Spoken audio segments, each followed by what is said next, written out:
like I said, there's a distinction between floats and integers. In Python, a float or a non-decimal number is an integer, and a decimal number is called a float. But you can, and sometimes you'd want to, again, we're starting really basic, so some of the things might not make sense within this first lesson about why you would want to change from the one to the other. But in this case, just know that there are times that you would want to use it. So you can change between integers and floats. For example, here you have 2.5, and you might want to convert 2.5 to from a decimal or float to an integer. Then you would use this int. This is built in. You don't have to import a library. So you would use the int method or function, and you would say int, and you place in there what you want to convert to an integer, and it should give you 2. Okay, again, this is rounded it down. Then you also might want to convert between an integer to a float. So you would then say convert, you have a 2 and you want to convert it to 2.0, then you would use the float function, and that will do exactly the same. But you can also turn numbers into text, although it might not be immediately apparent why you want to do that, but you'll see, for example, when we start to not print out things to the screen, but print it to files, you will run into some errors if you try to print certain things to a file without first converting it to strings. So in this case, for example, this is not going to do what it did previously when we said 1 plus 5 without these quotes.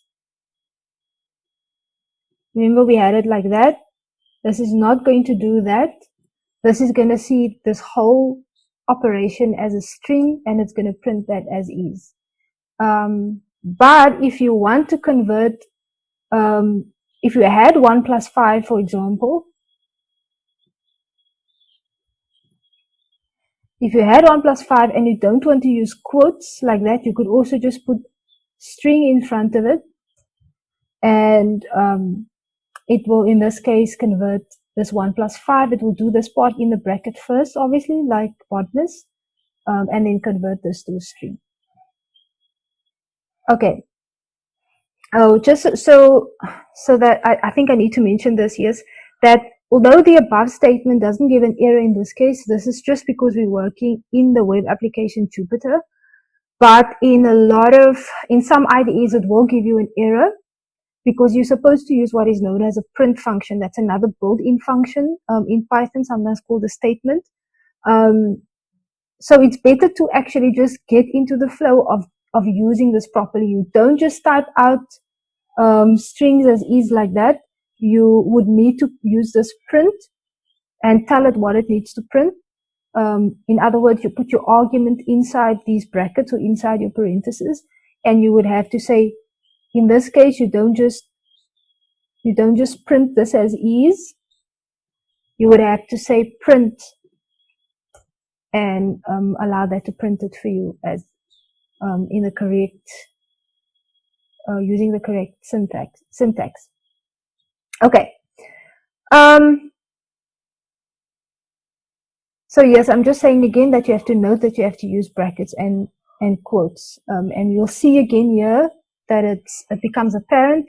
Here I've typed print. I am learning to code. I've got no parentheses. I've got my parentheses for my print statement, but I don't have any quotation marks in there, and it will tell you that's an invalid syntax. It will give you an error. So you have to put quotation marks around this in order to print out the statement. Then it will be fine. And please note, in Python, you can use either the double or the single quotes. Those are exactly the same. It's just obviously there will be times when you will use both.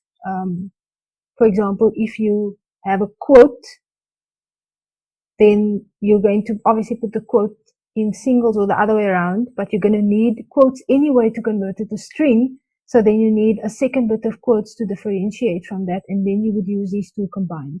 So they are there for a reason.